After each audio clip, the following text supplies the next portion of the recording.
or evening, or whatever time it is in your corner of the world. I'm Nancy Noble, and I'm the editor for the Friends of Calligraphy Bulletin, and I am hosting your Zoom today. And this is the beauty of Zoom. We can all gather and share and learn no matter where we are. I would like to welcome all of you to the Friends of Calligraphy lecture series. And today we are honored to have Sumner Stone as our speaker. Sumner has a long and productive life in the world of calligraphy, typography, and printing. I did receive a request here that I enable live transcription, and we found that is problematic. And so unfortunately, we're not able to do that. Okay, so although Sumner hails from Venice, Florida, he has lived in California for many years and now resides in Gwenda, a rural community north of San Francisco and at the eastern edge of the California coastal range mountains. On that note, we are asking everyone to turn off their video so that Sumner's internet connection will remain strong. Thank you for turning off your videos. Sumner's educational journey took him to the University of Arizona, then on to Paris, France, Reed College, and Sonoma State. The person who had the most significant influence on his career as a lettermaker was Lloyd Reynolds, with whom he studied while at Reed. Taking the final calligraphy class that Reynolds taught captured Sumner, and he has been a prisoner of lettering ever since. Lloyd showed a film of Herman Zapp made by Hallmark Cards, and Sumner was mesmerized watching Zapp make beautiful letters. Sumner wrote to Hallmark to see if they had any openings for jobs, where he then spent 2 years. His time at Hallmark in Kansas City was significantly punctuated by visits from Zapp. Sumner moved to Sonoma, California, and opened a studio where he did lettering and design. Most of this work was for the wine industry. He bought a letterpress and did some printing and started teaching calligraphy primarily at San Francisco State University in 1974, where I first met him. Sumner helped form the Friends of Calligraphy, and at that time also decided to return to school and study math, where he earned a master's degree at Sonoma State University. It was there that he encountered computers for the first time. He immediately started writing computer programs to make letters.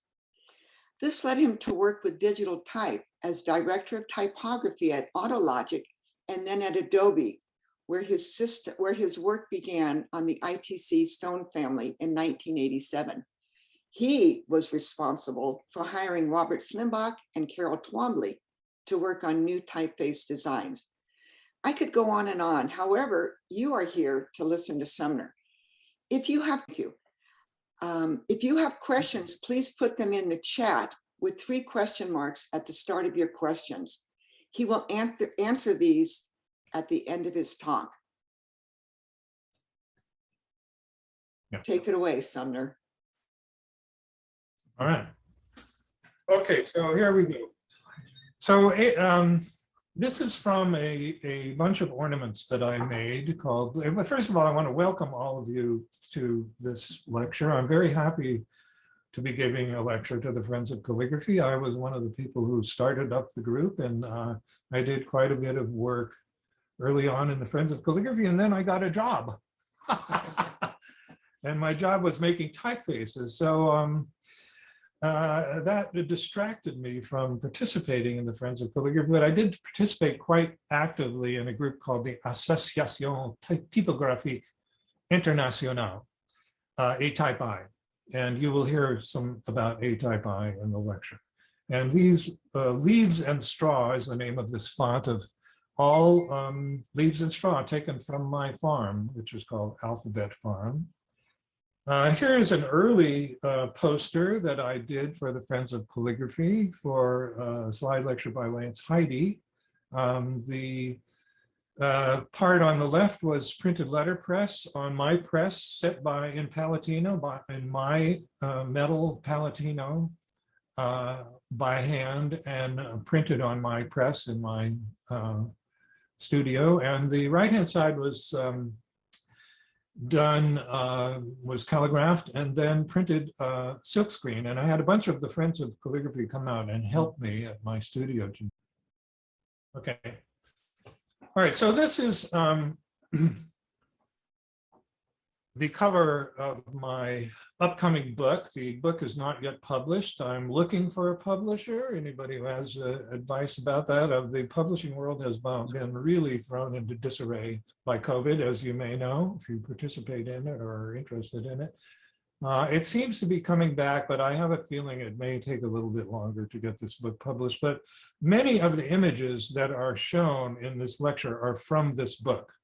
The book is intended to be a textbook for people who want to teach typeface design. It is also useful in a typography class, or it would be useful even to use in a sort of general purpose graphic design class. It's a big book. It's about 400 pages. Tabletop. Yeah, tabletop book. All right. This is Edward Johnston with his cat at his writing board, writing with a quill, which he no doubt cut himself, and using a drawing board, which was the drawing board that I used for quite a while when I first started out. Maybe the first couple of years I had a drawing board until I put a door up on the wall. But this drawing board is very nice in that it's very inexpensive. They're just 2 hinges, 2 pieces of wood, and a tin can to adjust the angle of the board.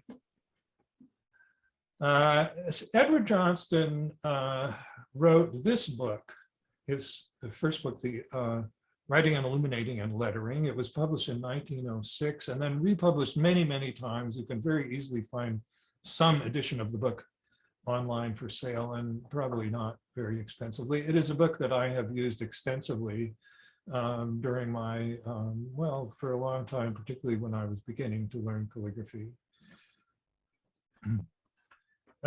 This is a later book that Johnston is credited with authoring, and it was published long after he died.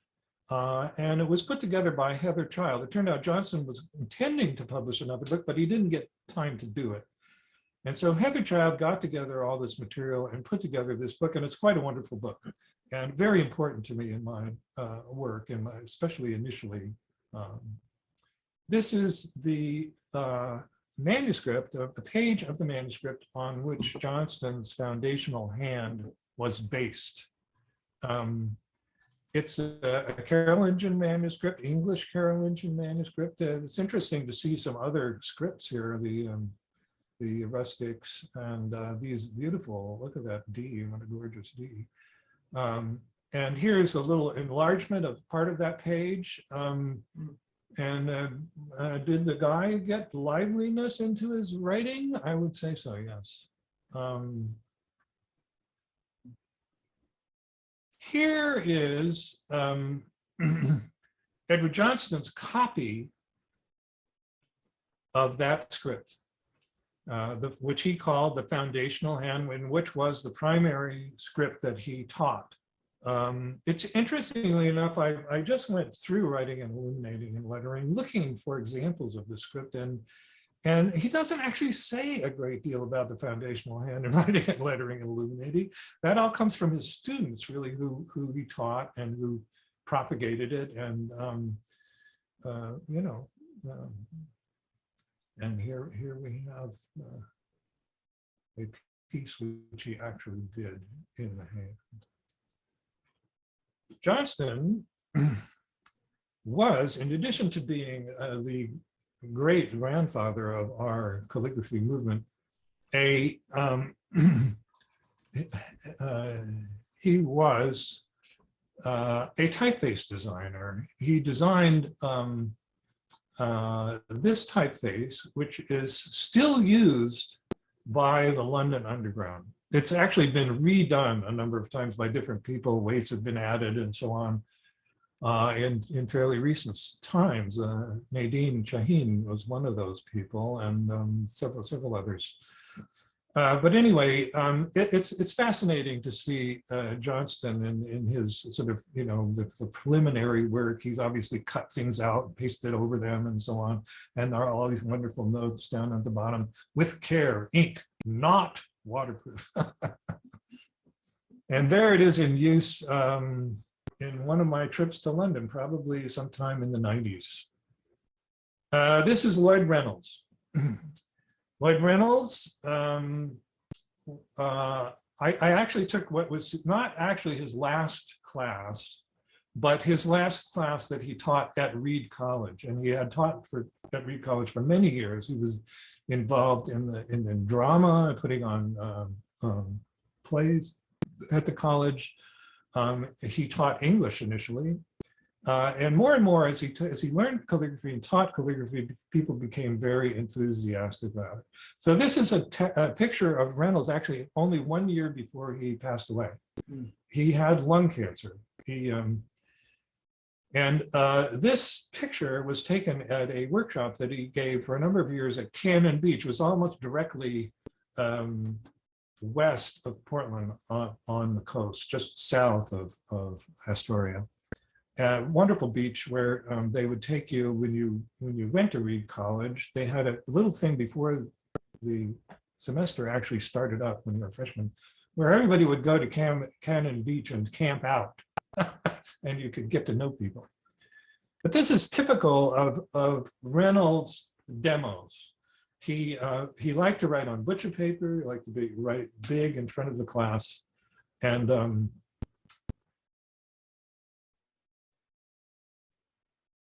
here is an example of that he gave in one of the several articles that he wrote that were published in various journals and ultimately in a book Rick Cusick put together.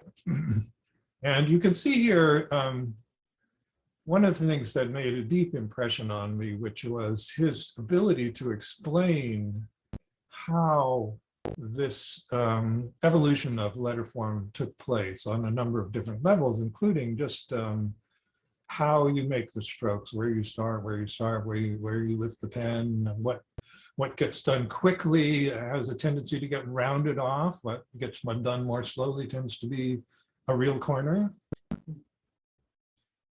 And this is a piece that I calligraphed for when Reynolds died.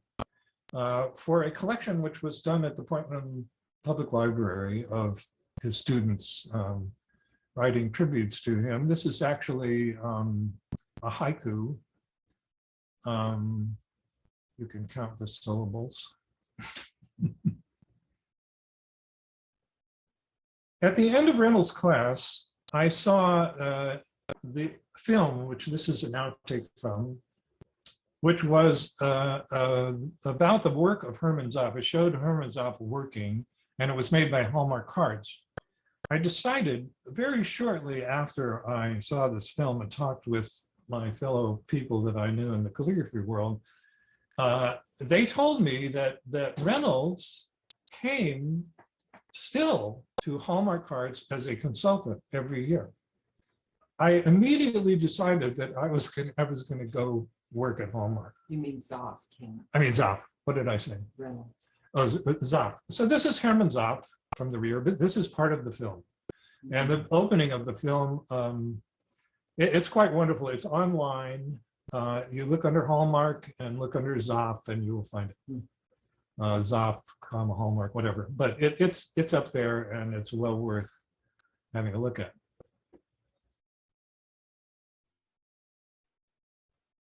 There he is.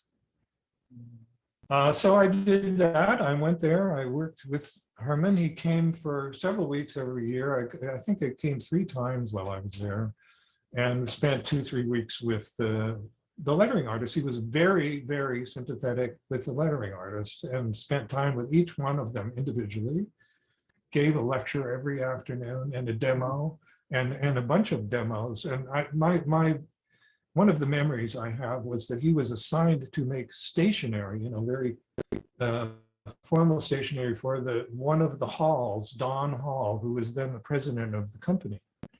I thought this would maybe take him 15 minutes, but he spent an entire day doing this stationery, and the stationery consisted of, with this extremely simple, it was on a half of an 8.5 by 11 page, and it had Don Hall at the top, set in Optima, and that was all it had. He spent a whole day doing this. So that gives you some idea of Zoff's temperament and the way in which he worked. Hermann was in the German army during World War II, and spent time in an Allied prison camp. After he got out, he went to Italy, and the banknotes in Italy, this is 1950, were worthless. And so he used them to sketch on, and these sketches are the things that ultimately resulted in Optima. But he didn't let on that this was where Optima came from for quite a few years, and I knew him for a long time. He was very slightly hidden about where Optima really came from. But finally, when he got to be about my age now, he started to tell the real story. So wonderful.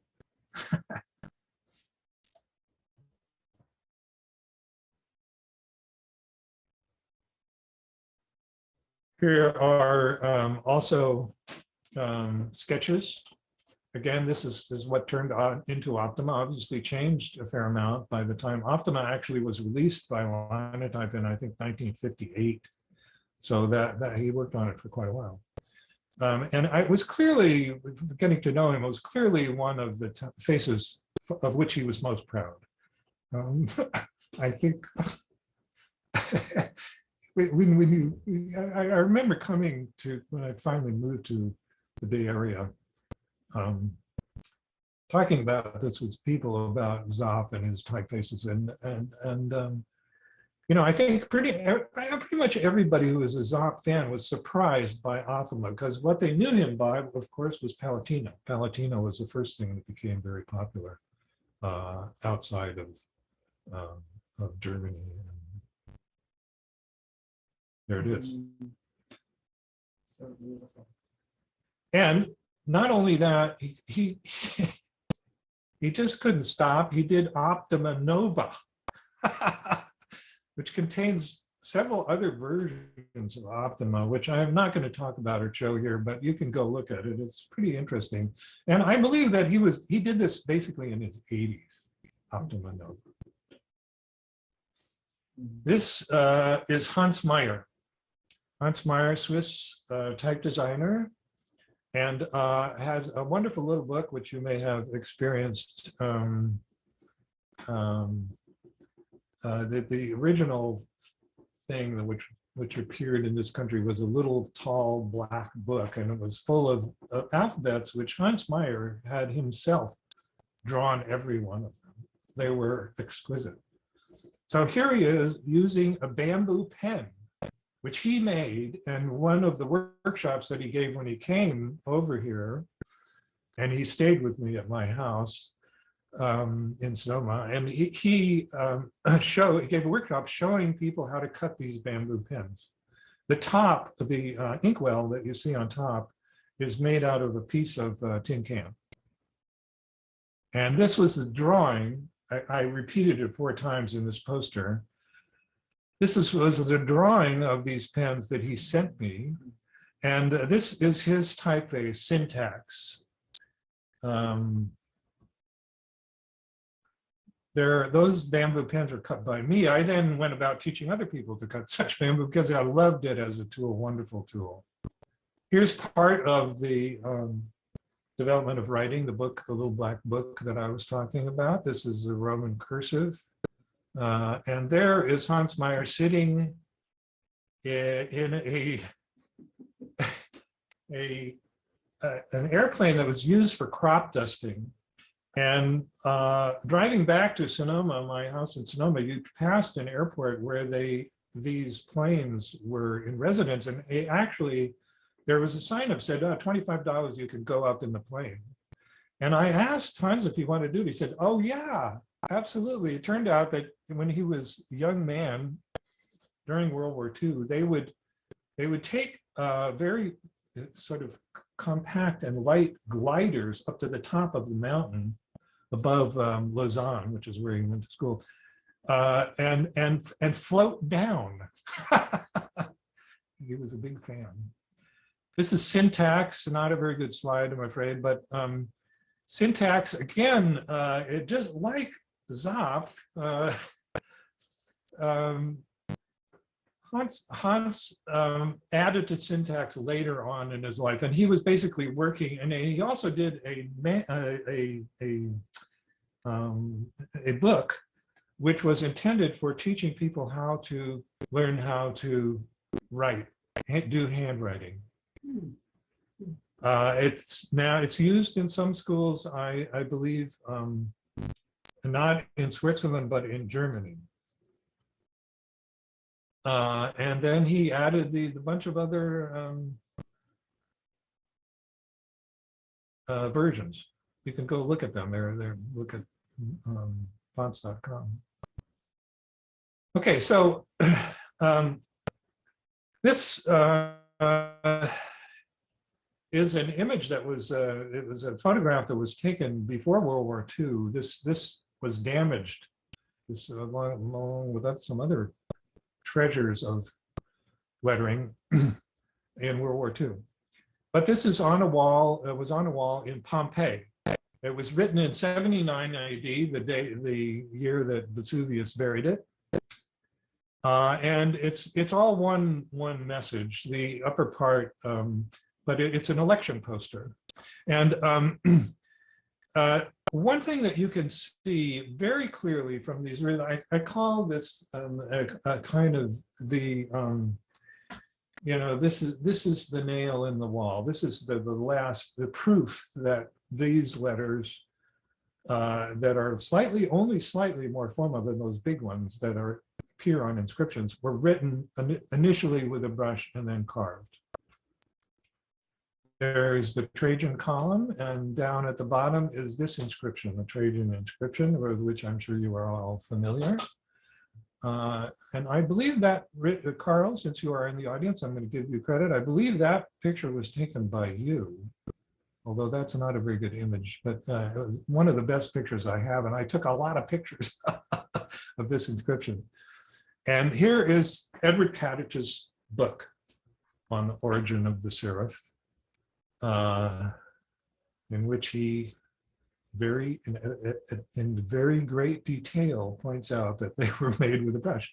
Well, a lot of people didn't like that, especially the English, although there were Americans who didn't believe it. But everybody finally, I think by now, they're either dead or they believe it. So here is Edward Katich.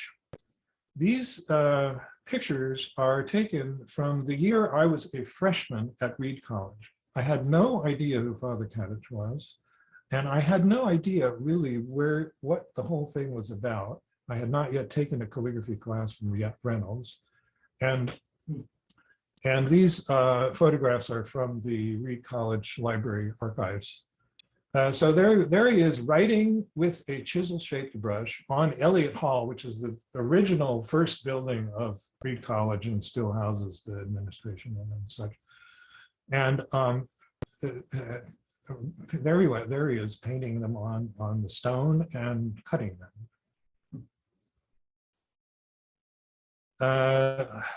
Katich was a remarkable person in many ways. He's a Roman Catholic priest. He was an orphan, and he became interested in sign painting because as an orphan, you were supposed to learn, the orphanage required you to learn some sort of craft so you would have some way of earning a living when you got out of school. And this was him, learning to be a sign painter. Well, when he went over, he decided to go over and study the Trajan inscription, and he made a number of different rubbings of the inscription, as well as learning how to make them, et cetera, et cetera. And this is a drawing that is made over his rubbing of the inscription. So this is a pretty accurate representation of one of the M's on the Trajan inscription.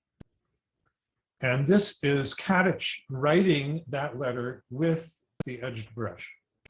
And you can see the radical changes of angle of the brush that go on. And this in the upper left-hand corner, you can see that that stroke actually starts out with the brush held at the, so it's such that the edge is vertical. You then turn it very quickly and come down on that diagonal stroke. And the same is true of all the serifs. The serifs are all made by this manipulation of the angle of the brush, which Kadich called cant, the cant of the brush. It's another one of my leaves and straw. All right, enter this little guy.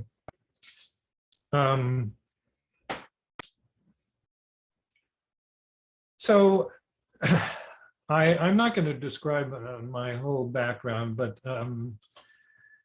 I worked for about 5 years for a company called AutoLogic in Southern California. And I then left there. I was the director of typography, but I was then hired as the director of typography for a little company called Camex in Boston. And I lived in Boston for 1 year. And I knew that Camex was not going to make it. They were going to build their own computer, their own output device, and they had grand plans, and they were wonderful people, and I loved working with them. But one day when I lived on Beacon Hill in downtown Boston and walked to work. And one day when I was walking to work, I passed a window, a store window in which I saw this machine. And I went inside and I asked them to give me a demo. And after that, I knew that Camex was not going to make it.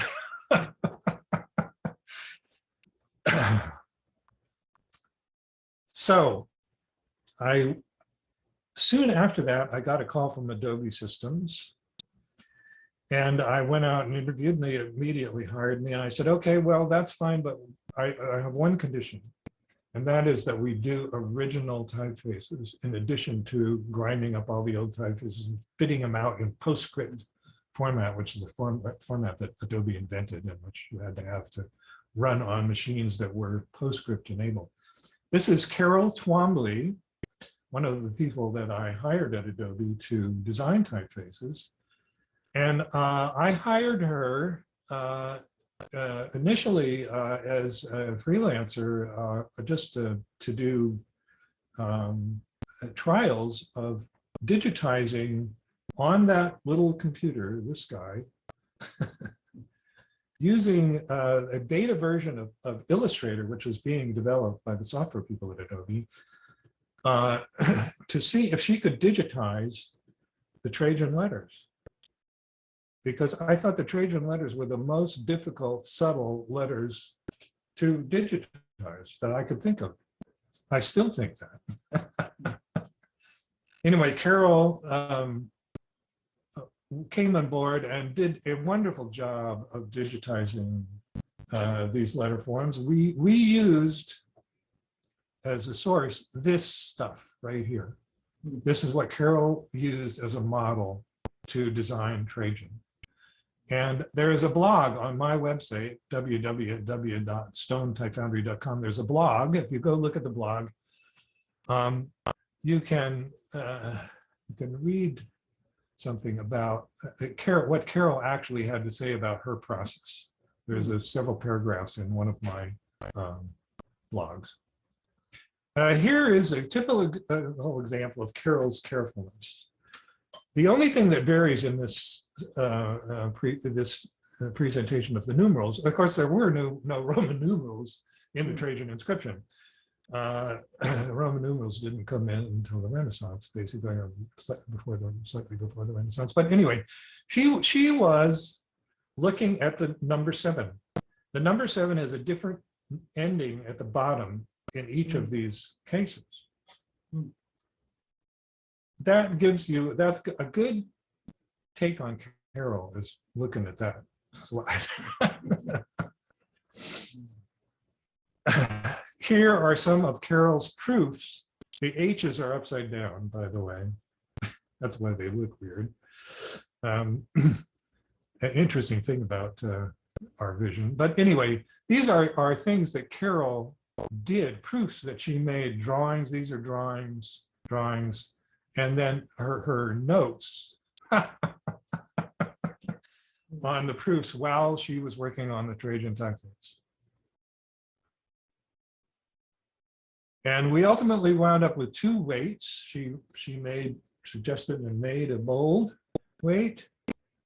And she and other people at Adobe designed some, and we did this as a regular thing when we did the new original typefaces. This is obviously not original, except as a typeface, it was original.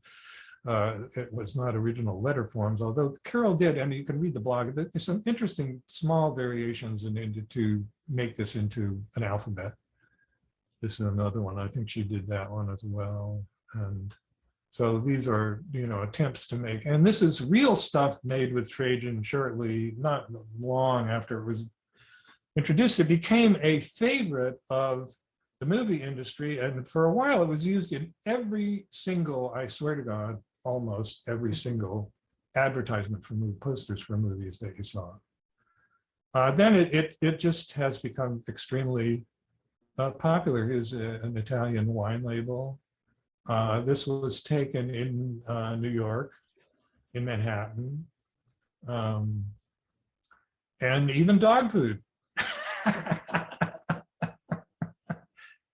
So Trajan is out there. If you haven't noticed it, you will now.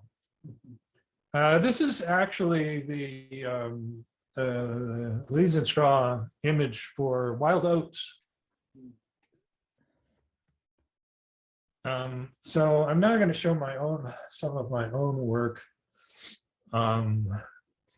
First at Adobe, I did the ITC with the stone typefaces. The reason that it did not become an Adobe typeface and became an ITC typeface was that at that time, Adobe did not contemplate publishing the original typefaces.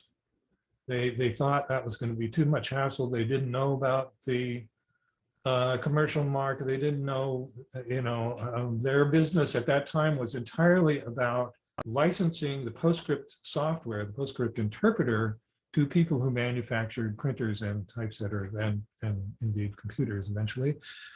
But very soon, as soon as Illustrator, which was built, Illustrator was made from the software that was originally written by a man named Bill Paxton at Adobe for us to digitize and work on to correct, really, typefaces that we got from both Linotype and from ITC, mostly the ones we got from Linotype. So we had this tool, but we did not sell typefaces. So John Warnock, the president and one of the two founders of Adobe, suggested that I see if ITC would be interested in publishing the typeface, and indeed they were. This is one of my pencil drawings for the italic for stone serif. Here are my, again, when I drew the italic in pencil, I did it on this sheet of paper, which had been printed out with the already digitized a Roman typeface, so that I would have that as a reference. This is screwed up.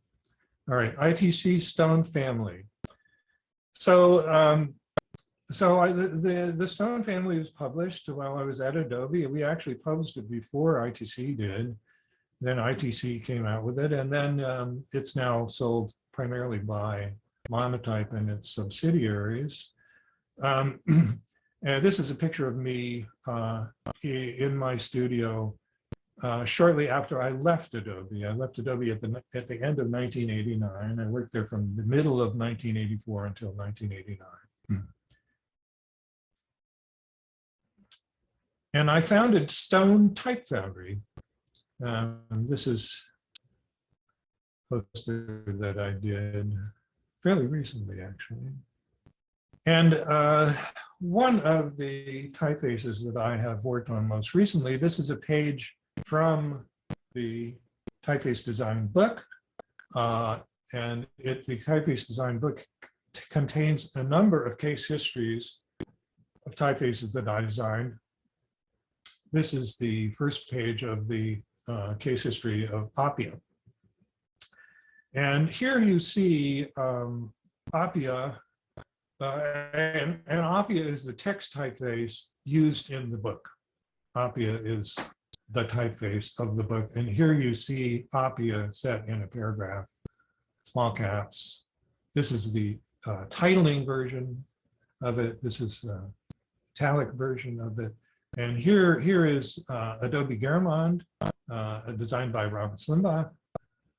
So this typeface is intended to be a Renaissance typeface, a neo-Renaissance typeface.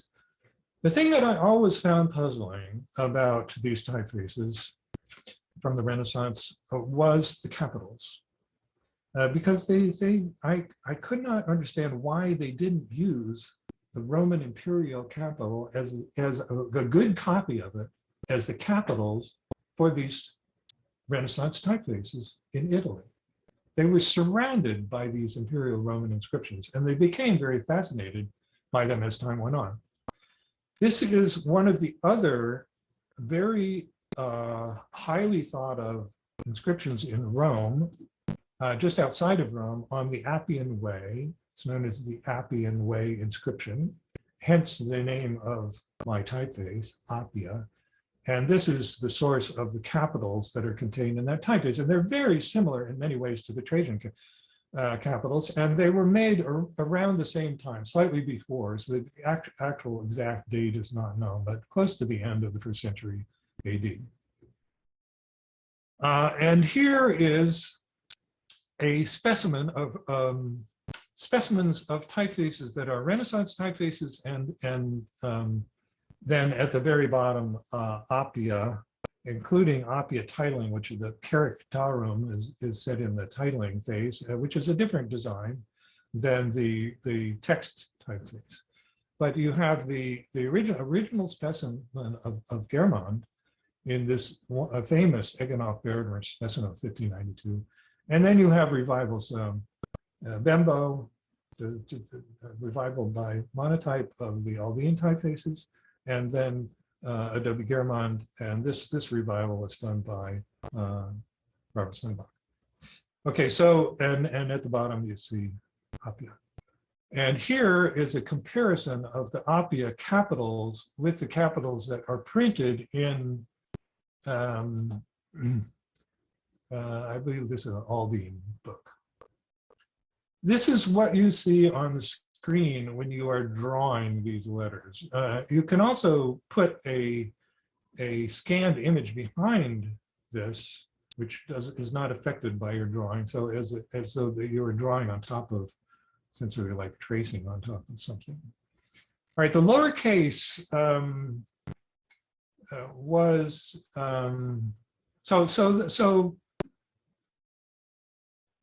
so Appia is based on this inscription.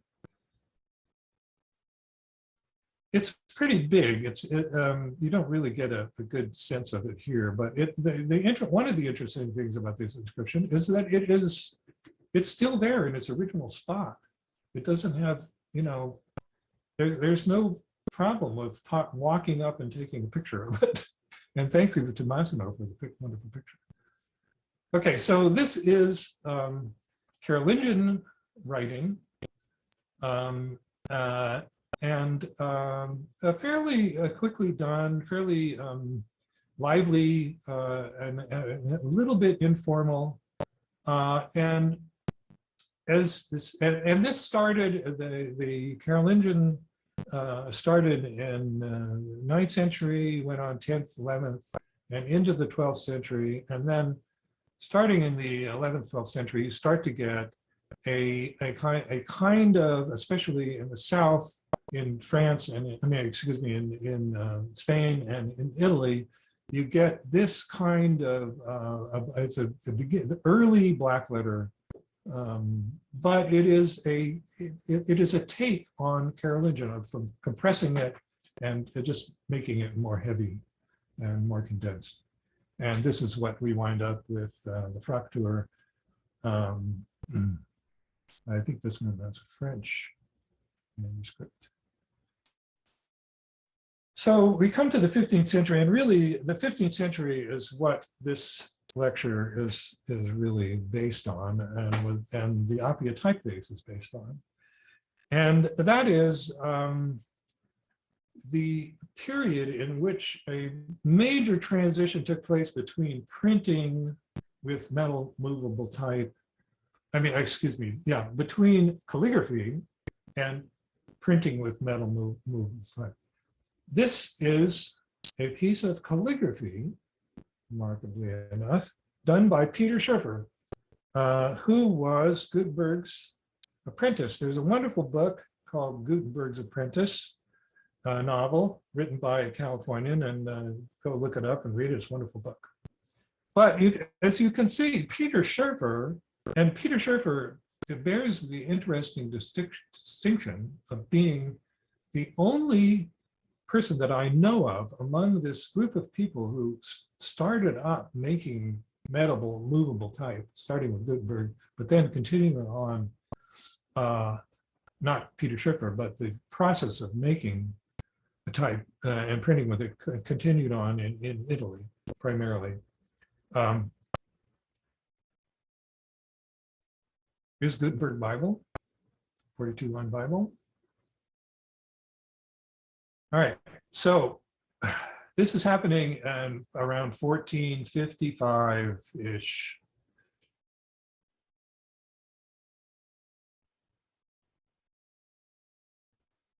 This is earlier. This is Poggio Bracciolini's manuscript, and Poggio was actually third in the line of people who were interested in reviving the Carolingian script, because they thought it was more legible, easier to read than black letter. Now, one interesting thing to notice here is the lowercase, of course, very interesting indeed, but the capitals are very simplified. And they don't have elaborate serifs on them. Some of them have almost no serifs. And this is like a simple pen written capital. Okay, this is from much later in the century. This is from a man named Bartolomeo Sanvito wrote this, and he did the calligraphy, and he was an expert in doing these marvelous capitals and known for them, in fact. And you can see that he's been looking at inscriptions. These are much more like the Roman inscriptional letters than what Poggio did.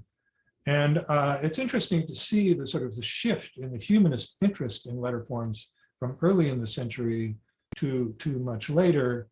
And they really became aware of the Roman capitals. They started to put together these things called siloge, which were basically albums, catalogs of where people went out and sometimes drew the inscription, but at least recorded the text. This is a page written by Felice Feliciano. Felice Feliciano was another late 15th century scribe, very interesting character. These are his capitals, interesting to look at. And he actually wrote a book about how to construct the Roman capitals by a Euclidean geometry. Here's an olive.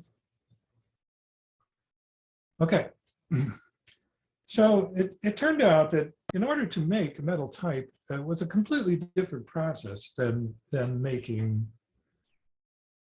letters with an edge pen, than doing calligraphy. And I think that's what maybe the reason that Peter Schurfer, and if you read the novel, you'll find out that Peter Schurfer had a relationship with Gutenberg, and that's how he got into it. But the process of making metal type involves, first you what Rudolf Koch is doing here is he's cutting a punch. That is a little bar of steel on the end of which you sculpt a flattened image of the letter. This punch is then, and these are the files and gravers that you use to make the punch. These are punches made by Bedoni.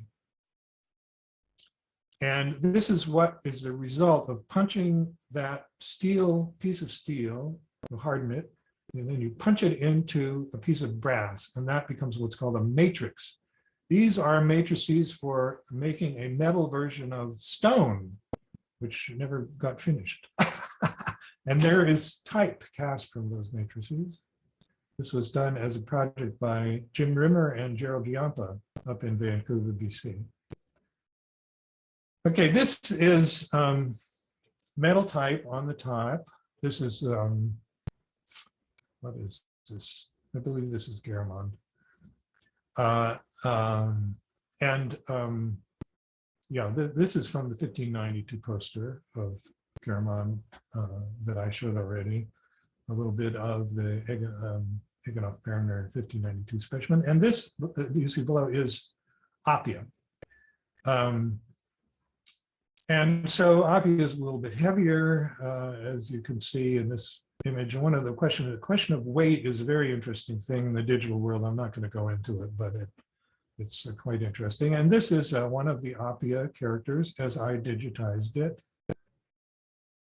pictured from on screen. And this is the family as it currently exists. A titling face, a regular face, and an italic face, and the beginnings of the semi-bold, which is still, all of it is still a little bit under construction. Okay, so I have just a few more slides, which I'm going to show, and then we'll open it up for questions. This is a piece of calligraphy which I did with the intention of turning it into a typeface, a font. Written with an edge pen. And then those letter forms I drew with a pencil. These are the pencil drawings taken from those letter forms. And it usually, when in the process of doing these pencil drawings, involves multiple iterations. That is, you trace over, and you then, of course, in tracing or whatever, it doesn't look quite right. You go back and put another piece of tracing paper on top, or a piece of vellum on top, or something that's translucent that you can see underneath, and you trace, and you do that. And I, wound up, when I was at Hallmark, I would wind up with a stack of tracing paper, maybe a quarter of an inch thick. Now, if you scan the images, and then there is a routine in most of these font making programs, Fontographer and glyphs, and Font Lab and glyphs and so on. And it will give you something like this. You would say automatically put in these points that will define the outline, and that's what it does. And it doesn't just do one thing. You can actually adjust parameters to have it fit more tightly or less tightly. But this is the kind of thing that you get out of it. So I redrew. This is the final pencil drawings. And then that is what I used to digitize this typeface, which is called Davanti, which was not intended to be a copy of a typeface made in the Renaissance, because they didn't make anything like this. They did not base their letter forms directly on the calligraphy of the day. It did influence their letter forms, but the interesting thing about the people who worked on metal type in Italy and in Germany, except for Peter Schiffer, they were metal people. These were jewelers, people who knew how to cast metal and punches and so on. They were not calligraphers. They were not scribes. They were not scribes. And they did not make exactly what was being written at the time as scribal letters. they made what they thought was good enough. And sure it was. People bought them. And there's a piece that I did using this typeface. Happy New Year. Okay, now I'm happy to take some questions. But I will have to have you intervene again. Right. So Sumner, I'm going to ask you to stop sharing so that we can just see you. Right. And a couple people did mention that if you could lighten up your screen a bit, even though your background is quite bright, you yourself, it's a little dark where you are. Uh-huh. Yeah, I think he would have to turn on a light in the room or put a light on. Well, I have the lights. I have the lights on, actually. I don't know that that's going to get much better. Yeah, don't worry about it. Don't worry about it. Go ahead and stop sharing, and then I will start with the questions. We have some very good questions here. Okay, great. So at the very top, Who can you share? should be able All to say participants, do we want? at the very top, hit stop sharing at the top of your screen. Top of what screen? Oh, you are screen sharing. Yes. Stop share, is that what I want? Yep, that's what you're looking. There you are. Now we can see are. just you. All righty. So thank you for that great lecture and all the wonderful slides. And I'm going to start with some of these questions here. One of them is, how was it like working for Adobe at that time? And what is your perspective of the company now? I've thought about that before. When I was working on the lecture, and I thought, well, maybe I just won't answer that question, but I will answer it. Well, I was very happy to go work at Adobe when I went there. I was working for this company, Camex, which had very, very interesting people in it,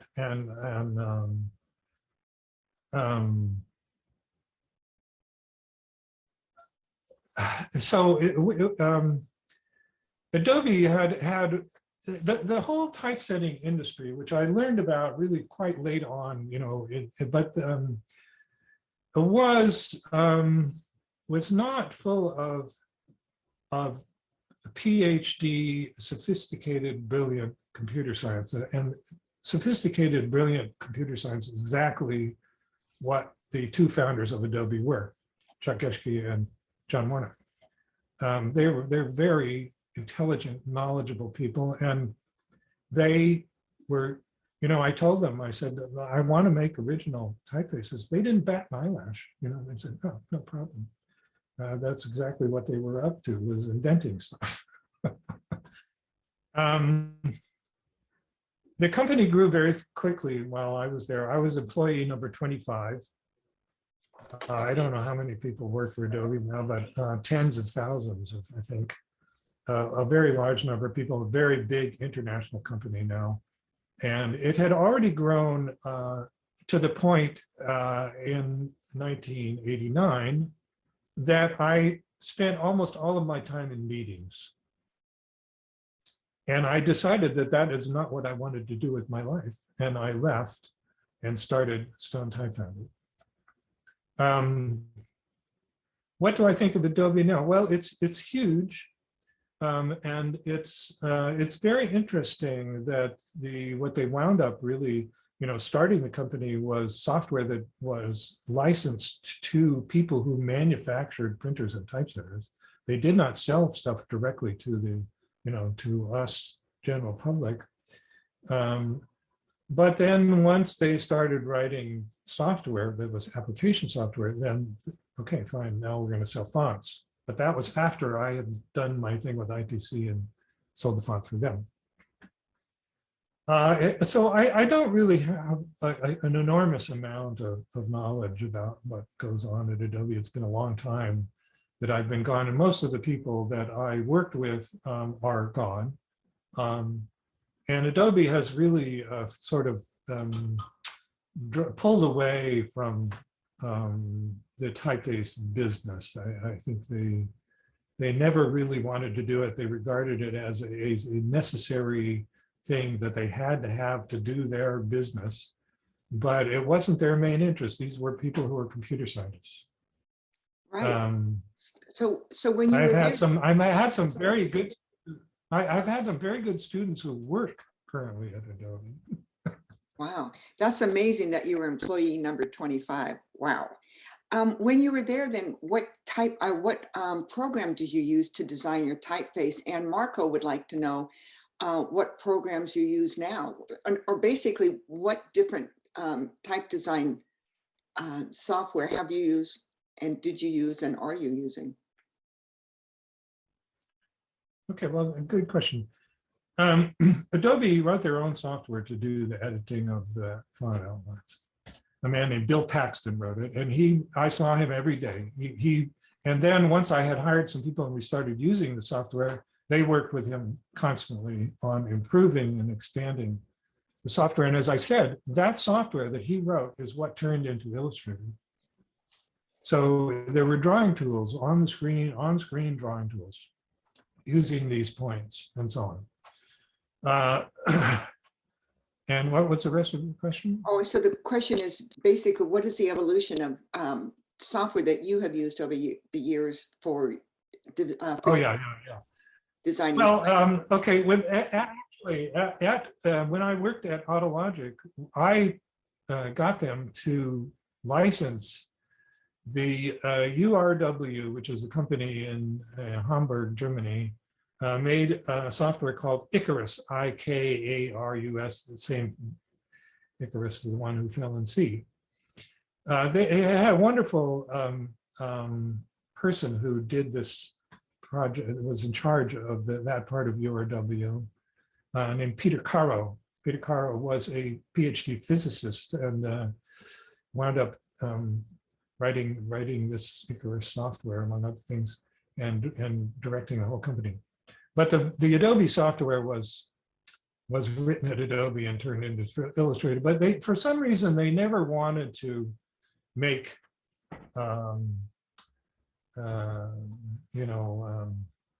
software, a commercial software for people to digitize typefaces. So other people did that.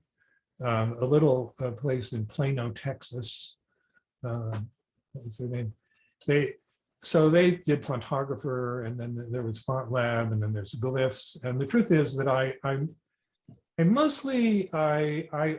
used Font Lab for many years. So I use that often, but I also like Glyphs. Glyphs is interesting. There are other ones as well, but those are the two primary ones that I use. All right, thank you. I just took a class with Rob Lusky on glyphs, and it's very, very interesting. But again, you need to know Photoshop and Illustrator to do any of this work. Christopher Hopkins has. That's right. You really. Pardon me. Illustrator, not so much, but certainly it's useful to know them. I think what I recommend if you're interested in making fonts in digitizing typefaces is that you take a class if you can find one. Right. I taught many of them.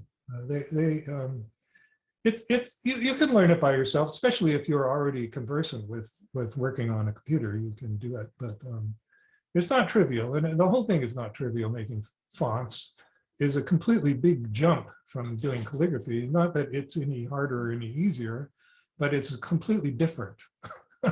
It's definitely different. The thing that you gain. Well, I think the thing that you gain from doing calligraphy that applies to making typefaces is mostly visual and not manual. I mean, you've got to appreciate what a good typeface is and how do you go about making it, and et cetera, et cetera. And so the connection between calligraphy and typography, which is the title of this lecture, is pretty direct. I mean, it happened in the 15th century, but it's interesting I've thought about this many times, and 15th century has been a big sort of interest of mine, what happened in the world of letters. And it's very interesting, and it only really dawned on me in the last few years that these people who did the metalwork were completely different kind of people, different training, probably different attitude, different outlooks than the people who who were scribes. And the one crossover is Peter Schiffer. I think we would have very different type if the type had been designed by scribes. Yes. Well, on I that think. On that note, Christopher Hannes has a question for you, and his question is, do you miss doing calligraphy? Well, I still do calligraphy. I don't miss filling in names on certificates, for example. But I still do calligraphy. I still enjoy calligraphy, but my calligraphy, and you saw that I did calligraphy for this typeface Devante. I love doing calligraphy. It's a great, and I love looking at it, and I'm very fond of it. Well, and on that note, also, Tatiana wanted to know if you're drawing the letter form first and then scanning it into Illustrator for digitizing, or where do you go from that? Photoshop? Well, no, after scanning, yeah, I don't use Illustrator for that purpose, although we used it, Carol used it on the Mac a long time ago, but there are these dedicated programs now, Font Lab and Glyphs and so on, and so I use those. Okay. And I scan the image, and then you can bring that scanned image directly up as a thing to draw on top of in both of those, in basically all the font making programs that I know of. Okay, and then another question is, what made you want to create your own font?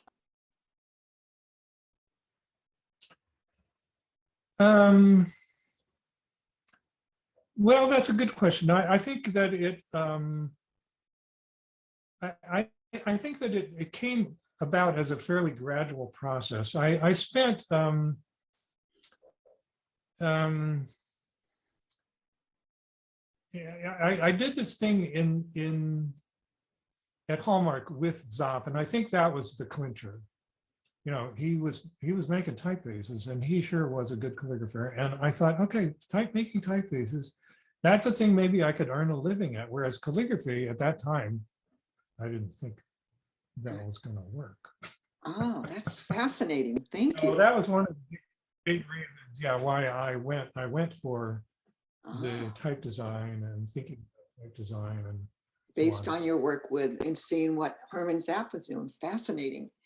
Patricia would like and to. and I think another factor was the fact that I went back to school and studied mathematics, got an MA in mathematics, and then I started writing some computer programs to actually construct letter forms, just by program. So there were a number of steps that got me into being a full-time type designer. Well, right, your time at Sonoma State when you were working on your master's in math, and all of a sudden you discovered that little box that was the first Apple computer. That all came together for you. Perfect timing. Indeed, indeed. Indeed. Right place at the right time. So Patricia would like to know if you knew Don Coons at Reed College.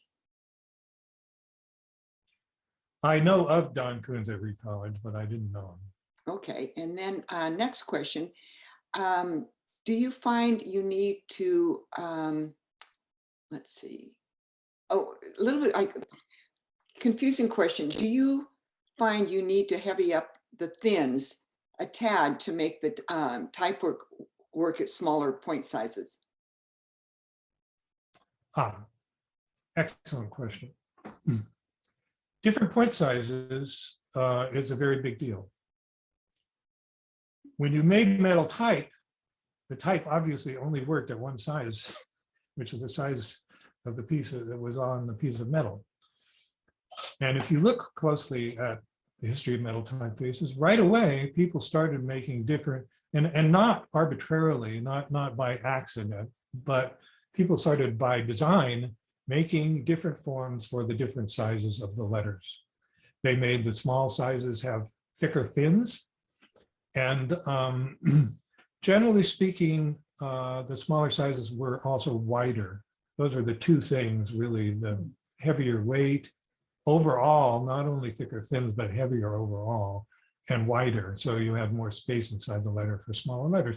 And if you're going to design type for small sizes, that still holds true, exactly the same thing. So there are many, many things about designing type that you do not learn by becoming a calligrapher. You just don't face these things. However, you lose a great deal of control over what's going to happen once you have published your digital typeface and you start seeing it used. And this happened to me very early on with Stone. There was a few days probably when I first saw it used when I wanted to take it back. And Herman Zopp used to complain about this. I remember him giving a lecture in San Francisco at the Zopp Fest, in which he showed some horrible uses of Palatino and Optima. And I just totally sympathized with him at that point. I just knew exactly what he was going through his head. And of course, the nice thing about Zopp was he was never shy about this whatsoever. And he was not shy with people not paying him money, like Typography, for example, as royalties for his typeface. And he was not shy about it. He was not silent about it. He would get up at these A-Type Live meetings and he would go on for some time telling you what you should be doing, which I appreciated more and more as I got to be a type designer. Anyway, yeah, so Definitely. yeah, so that's pretty much the story, which is that, if you are really serious about typeface design, and I did this with my typeface called Cycles. Cycles is designed, every size of Cycles is, first of all, is named by the size at which it works best. Cycles 5, Cycles 6, 6 works at 6 point, 5 works at 5, Cycles 11 works at 11 point, best at 11.4, Cycles 14, Cycles 18, Cycles 24, Cycles 36. Those are all different designs, and they work best at the sizes that are in their name. And the people who are good typographers, good book designers, have used them fairly extensively, and some people do very nice work with them. I have also seen, the dog food package or the equivalent with Stone. Anyway, so that's the answer to that one. Good. Well, it's good to hear that you're using the letterpress point sizes when you're working with digital type. Margaret Morgan has a question. Didn't William Morris say that letters should be designed by artists, not engineers? William Morris said that? Margaret Morgan, her question, didn't William Morris say Yes. that letters should be designed by artists, not engineers? Yeah, it was a Oh, quotation. I didn't know that. I don't know that for sure. But William Morris had absolutely nothing to do with the actual Edward Johnson stuff. He was a part of the arts and crafts movement. He was a leader of the art, maybe the founder of the arts and crafts movement. Yeah. But Edward Johnson, came later on, and Edward Johnson was definitely in with the arts and crafts crowd. The whole of Ditchling, really, there was a community of them in Ditchling, and these people, they were not all calligraphers by any means. They were craftspeople of every kind of weavers, and potters and all kinds of people in Ditchling who belonged to the arts and crafts movement. Yeah. Michelle would like to know, where do you see calligraphy as an art going in the future?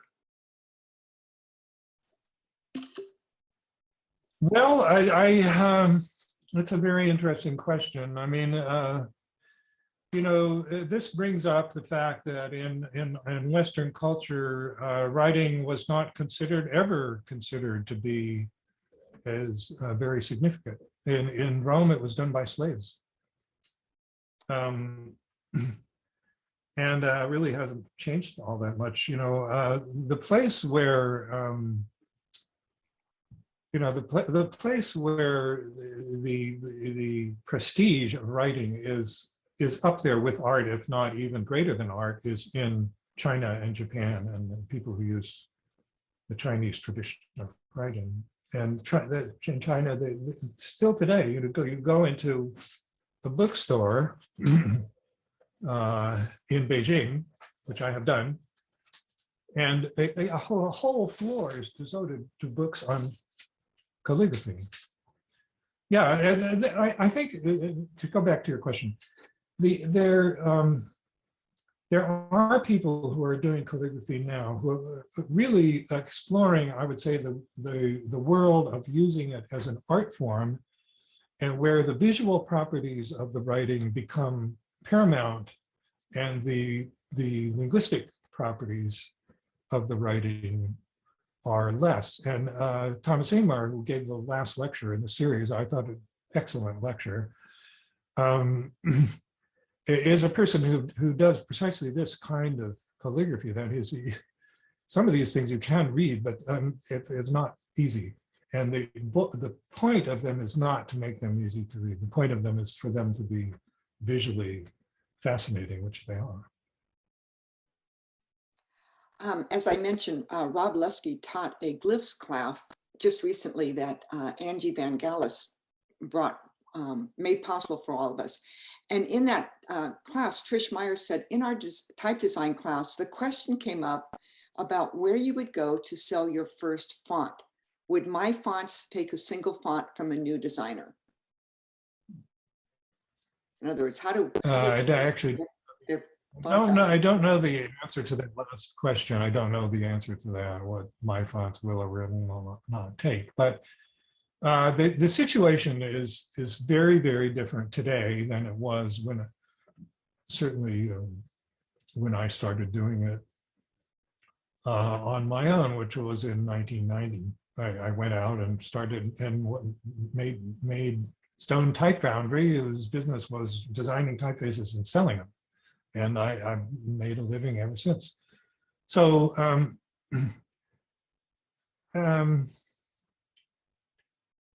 now there are literally tens of thousands of typefaces sold on my fonts, but many other places as well. Your fonts are all over the internet. Most of them are wretched. Thank you. That's putting it. That's probably a kind evaluation of what they are. It's hard to make a typeface. It takes a long time to learn how to make a good typeface, and most of these things are clearly dashed off by people who didn't have the slightest idea what they were doing. If you want to make a typeface and sell it,